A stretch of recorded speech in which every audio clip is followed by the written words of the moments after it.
3 جگہ اپنی ماں کا ساتھ کبھی مت چھوڑنا۔ حضور نبی کریم صلی اللہ علیہ وآلہ وسلم نے اس شخص کو بد نصیب قرار دیا جو والدین کو بڑھاپے کی حالت میں پا کر بھی جنت میں داخل نہ ہو سکے۔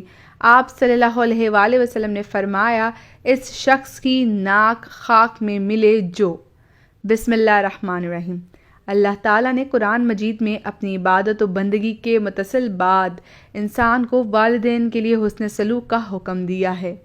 اس کی وجہ یہ ہے کہ ہر چیز کا خالق و مالک تو رب کائنات ہے، جس نے زمین بنائی، ہوا، پانی، سورج، چاند، ستارے وغیرہ پیدا کیے، آسمان سے بارش برسائی اور پھر انسان کی ساری ضروریات زندگی زمین سے وابستہ کر دیں، اور انسان کی پیدائش اور پرورش کا ظاہری سبب اس کے والدین کو بنایا۔ ماں راتوں کو جاگ کر بچے کے آرام کے لیے جاگتی ہے، بچے کے آرام کا خیال رکھتی ہے، بچے کے آرام کے لیے اپنے آرام کی قربانی کرتی ہے، اور باپ اپنے بیٹے اور اس کی ماں کے اخراجات پورے کرنے کے لیے دن بھر محنت و مزدوری کرتا ہے۔ اگر اللہ تعالیٰ نے والدین کے دل میں ان کی اولاد کے لیے بے پناہ محبت اور احسار کا جذبہ نہ رکھا ہو تو یقیناً بچے کی صحیح معنون میں پرورش اور تربیت نہ ہو پاتی۔ اب اگر یہی بچہ بڑا ہو کر اپنے والدین کو بڑھاپے کی حالت میں بے یار و مددگار چھوڑ دے، ان کے ساتھ حسن سلوک سے پیش نہ آئے، ان کی گستاخی و بے ادبی کرے، تو اس سے زیادہ بے انصافی اور ظلم کیا ہو سکتا ہے؟ دین اسلام میں والدین کے ساتھ حسن سلوک کی شدید تاکید کی گئی ہے اور ان سے بد سلوکی کرنے سے منع کیا گیا ہے۔ اولاد پر والدین کا حق اتنا بڑا ہے کہ اللہ تعالیٰ نے اپنے حق کے ساتھ والدین کا حق بیان فرمایا ہے، یعنی مخلوق خدا میں حق والدین کو باقی تمام حقوق پر ترجیح دی ہے۔ اسی طرح حضور نبی کریم صلی اللہ علیہ وآلہ وسلم نے بھی والدین کی نافرمانی کرنے اور انہیں اذیت و تکلیف پہنچانے کو کبیرہ گناہ قرار دیا ہے۔ والدین سے بد سلوکی کرنے والے بد نصیب کو رحمت الہی اور جنت سے محروم قرار دیا ہے۔ قرآن کریم میں والدین سے حسن سلوک کا حکم ہے۔ اللہ رب العزت نے قرآن مجید میں کئی مقامات پر والدین سے اچھا برتاؤ کرنے کا حکم دیا ہے، چنانچہ ارشاد ربانی ہوتا ہے کہ ترجمہ، اور اللہ کی عبادت کرو اور اس کے ساتھ کسی کو شریک نہ ٹھہراؤ اور والدین سے اچھا سلوک کرو۔ سورہ نساء آیت نمبر 36۔ اس آیت میں اللہ تعالیٰ نے سب سے پہلے اپنے حق کا ذکر فرمایا، اور وہ یہ ہے کہ صرف اسی کی عبادت کرنا اور اس کے ساتھ کسی کو شریک نہ ٹھہرانا۔ اس کے بعد والدین کا حق ذکر فرمایا کہ ان سے اچھا برتاؤ کرنا، پھر اس کے بعد رشتہ داروں، یتیموں، مسکینوں، مسافروں اور پڑوسیوں وغیرہ کا حق ذکر فرمایا۔ یہ اس بات کی دلیل ہے کہ اللہ تعالیٰ کے حق کے بعد سب سے پہلا حق والدین کا ہے، یعنی حقوق العباد میں سب سے مقدم حق والدین ہے۔ سورہ انعام میں فرمایا، ترجمہ، آپ صلی اللہ علیہ وآلہ وسلم ان سے کہہ دیجئے کہ آؤ میں تمہیں پڑھ کر سناؤں کہ تمہارے رب نے تم پر کیا کچھ حرام کیا ہے، اور وہ یہ ہے کہ اس کے ساتھ کسی کو شریک نہ ٹھہراؤ، اور یہ کہ والدین کے ساتھ اچھا سلوک کرو۔ سورہ انعام آیت نمبر 152۔ اس آیت مبارکہ میں اللہ تعالیٰ نے ایک تو شرک کو حرام ٹھہرایا اور دوسرا والدین کے ساتھ حسن سلوک کا حکم دے کر ان کی نافرمانی کرنے اور انہیں اذیت دینے کو حرام قرار دیا ہے، یعنی اللہ تعالیٰ کے نزدیک والدین سے بد سلوکی کرنا ایک سنگین جرم ہے۔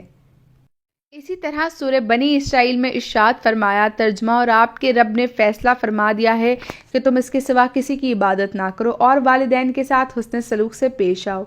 اگر ان میں سے کوئی ایک یا دونوں تمہارے سامنے بڑھاپے کی عمر کو پہنچ جائیں تو انہیں اف تک نہ کہو اور نہ ہی انہیں جھڑکو، اور ان سے احترام کے ساتھ بات کرو اور ان پر رحم کرتے ہوئے انکساری سے ان کے سامنے جھک کر رہو، اور ان کے حق میں دعا کیا کرو کہ اے میرے رب ان پر رحم فرما، جیسا کہ انہوں نے رحمت و شفقت کے ساتھ مجھے بچپن میں پالا تھا۔ سورہ بنی اسرائیل آیت نمبر 22 اور 23۔ اس آیت مبارکہ میں بھی اللہ تعالیٰ نے اپنے حق کے فوری بعد حق والدین کو بیان فرمایا۔ اس کی ایک وجہ یہ بھی ہے کہ جس طرح سب کا معبود حقیقی ایک ہی ہے، اسی طرح ہر شخص کا ماں باپ بھی ایک ہی ہے۔ یہ ایک بڑی مناسبت ہے والدین کو خالق حقیقی کے ساتھ۔ اس آیہ مبارکہ میں اللہ تعالیٰ نے ہر شخص کو والدین کے ساتھ حسن سلوک کا حکم دیتے ہوئے 5 باتوں کو لازم قرار دیا ہے۔ پہلی بات یہ ہے کہ تم نے انہیں اف تک نہیں کہنا، اف سے مراد ہر تکلیف اور ناگوار قول و فعل ہے جس والدین کو ذہنی یا روحانی اذیت پہنچے۔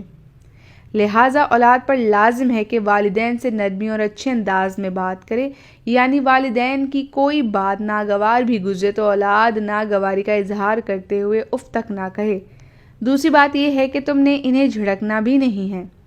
یہ اس لیے کہ والدین کا مزاج بڑھاپے کی وجہ سے عام طور پر چڑچڑا سا ہو جاتا ہے۔ اگر اولاد کو والدین کی کسی بات پر غصہ بھی آ جائے تو برداشت کرے، انہیں نہ جھڑکے اور نہ ڈانٹ ڈپٹ کرے۔ تیسری بات یہ کہ والدین سے بات کرو تو ادب و احترام کے ملحوظ خاطر رکھتے ہوئے بات کرو۔ چوتھی بات، والدین پر رحم و ترس کرتے ہوئے ان کے سامنے عاجزی و انکساری کے ساتھ جھک کر رہو۔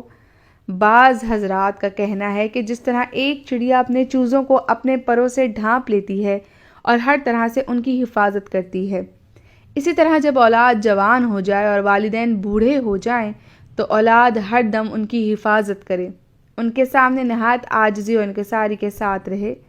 پانچویں بات یہ ہے کہ ان سے اچھے برتاؤ کے ساتھ ان کے لیے دعا بھی کرتے رہو کہ اے میرے رب ان پر رحم فرما، جیسا کہ انہوں نے محبت و شفقت کے ساتھ بچپن میں میری پرورش کی۔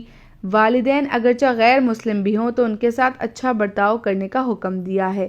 چنانچہ ارشاد ربانی ہوتا ہے کہ ترجمہ، ہم نے انسان کو اس کے ماں باپ کے متعلق اچھے سلوک کی نصیحت کی ہے۔ اس کی ماں نے دکھ پر دکھ اٹھا کر اسے حمل میں رکھا اور اس کی دودھ چھڑائی 2 برس میں کی۔ تم میری اور اپنے والدین کی شکر گزاری کر۔ تم سب کو میری ہی طرف لوٹ کر آنا ہے، اور اگر وہ دونوں تجھ پر اس بات کا دباؤ ڈالیں کہ تو میرے ساتھ شرک کرے جس کا تجھے علم نہ ہو تو ان کا کہا نہ ماننا۔ ہاں، دنیا میں ان کے ساتھ حسن سلوک سے پیش آنا، اچھی طرح بسر کرنا اور اس کی راہ چلنا جو میری طرف جھکا ہوا ہو۔ تمہارا سب میری ہی طرف لوٹ کر آنا ہے۔ تم جو کچھ کرتے ہو اس سے پھر میں تمہیں خبردار کروں گا۔ سورہ لقمان آیت نمبر 13-14۔ احادیث مبارکہ کی روشنی میں والدین سے حسن سلوک سے پیش آنے کا حکم۔ حضرت ابو ہریرہ رضی اللہ تعالیٰ عنہ سے روایت ہے کہ ایک شخص نے حضور نبی کریم صلی اللہ علیہ وآلہ وسلم سے سوال کیا کہ اے اللہ کے رسول صلی اللہ علیہ وآلہ وسلم، لوگوں میں میرے حسن سلوک کا مستحق کون ہے؟ آپ صلی اللہ علیہ وآلہ وسلم نے فرمایا تمہاری ماں۔ اس نے کہا پھر کون ہے؟ آپ صلی اللہ علیہ وآلہ وسلم نے فرمایا تمہاری ماں۔ اس نے پھر پوچھا کون؟ آپ صلی اللہ علیہ وآلہ وسلم نے فرمایا تمہاری ماں۔ اس نے کہا پھر کون؟ چوتھی بار آپ صلی اللہ علیہ وآلہ وسلم نے فرمایا تمہارا باپ۔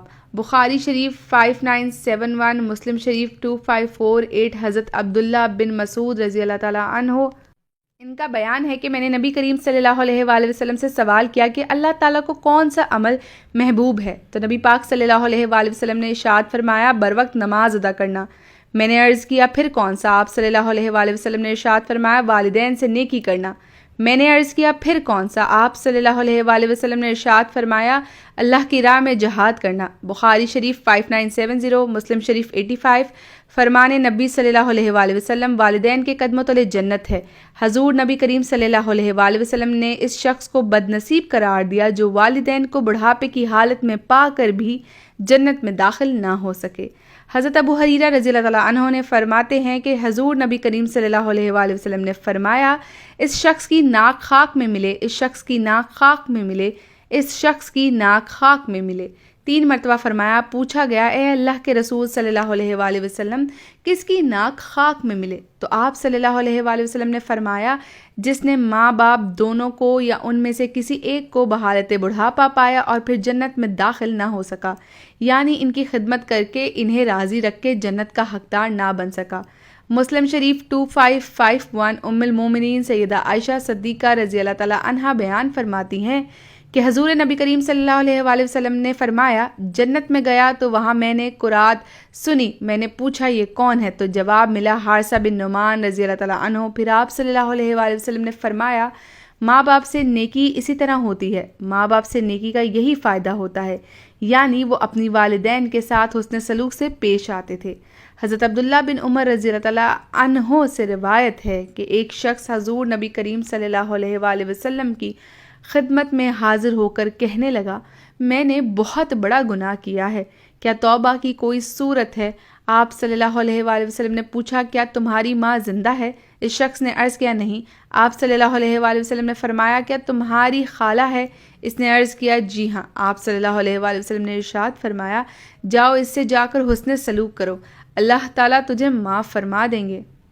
سنن ترمذی حضرت عبداللہ بن عمر رضی اللہ تعالیٰ عنہ سے روایت ہے کہ حضور نبی کریم صلی اللہ علیہ وآلہ وسلم نے فرمایا، 3 آدمی پیدل جا رہے تھے کہ اچانک بارش ہو گئی، جس کی وجہ سے انہیں پہاڑ کی ایک غار میں پناہ لینی پڑی۔ جب وہ غار کے اندر چلے گئے تو پہاڑ سے ایک پتھر غار کے منہ پر آ گرا، جس سے غار کا منہ بند ہو گیا۔ اب وہ واپس آنے لگے، کہنے لگے، دیکھو وہ نیک صالح اعمال جو تم نے خالصتاً اللہ تعالیٰ کی رضا کے لیے کیے ہوں، آج انہی اعمال کو اللہ تعالیٰ کے سامنے پیش کر کے دعا کرو، شاید وہ ہمیں اس مشکل سے نجات دے۔ چنانچہ ان میں سے ایک شخص نے دعا کرتے ہوئے کہا، اے اللہ، میرے والدین بوڑھے تھے اور میرے چھوٹے چھوٹے بچے بھی تھے، میں بکریاں چراتا اور ان کے لیے دودھ لے کر آتا، اور شام کو جب میں واپس گھر لوٹتا اور سب سے پہلے اپنے بوڑھے والدین کو دودھ پیش کرتا، پھر اپنے بچوں کو دیتا۔ ایک دن میں چراہ گاہ دور ہونے کی وجہ سے گھر تاخیر سے پہنچا تو میں نے دیکھا کہ میرے والدین سو چکے ہیں۔ میں نے دودھ لیا تو ان کے سر کے قریب کھڑا ہو کر ان کے جاگنے کا انتظار کرنے لگا۔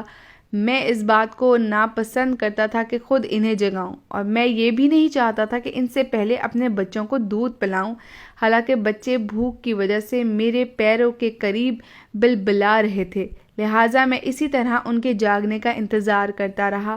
وہ سوئے رہے اور بچے بلبلاتے رہے حتیٰ کہ فجر ہو گئی۔ اے اللہ، تجھے معلوم ہے کہ میں نے وہ عمل صرف تیری رضا کے لیے کیا تھا، لہٰذا تو اس پتھر کو اتنا ہٹا دے کہ ہم آسمان کو دیکھ سکیں۔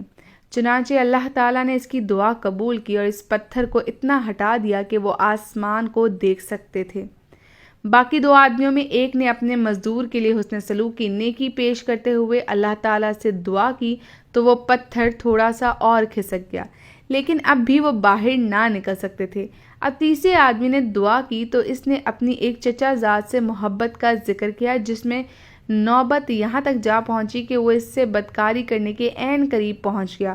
لڑکی نے اس سے اللہ تعالیٰ سے ڈرنے کا کہا تو اس نے بدکاری کا ارادہ ترک کر دیا۔ چنانچہ اللہ تعالیٰ نے اس پتھر کو غار کے منہ سے مکمل طور پر ہٹا دیا۔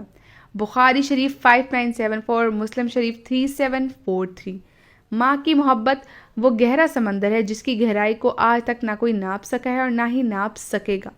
ماں بے شک پڑھی لکھی نہ ہو، پر دنیا میں ہر ضروری بات ہم ماں سے ہی سیکھتے ہیں۔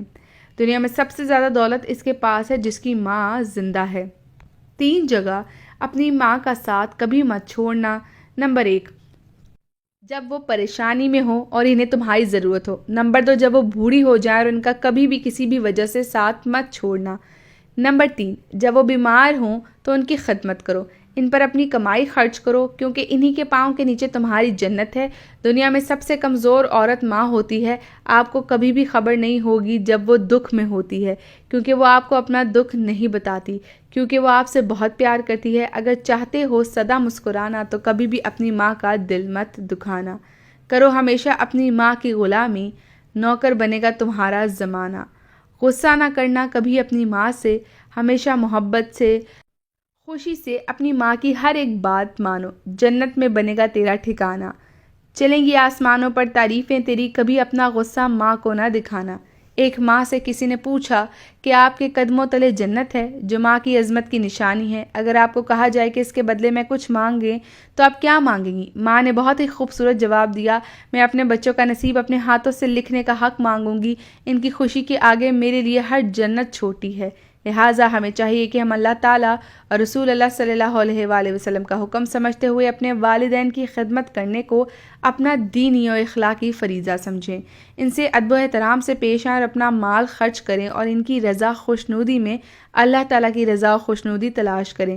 اللہ پاک عمل کی توفیق عطا فرمائے، آمین۔ ناظرین، کمنٹ باکس میں اللہ تعالیٰ کے 99 ناموں میں سے ایک نام ضرور ٹائپ کریں۔ جزاک اللہ۔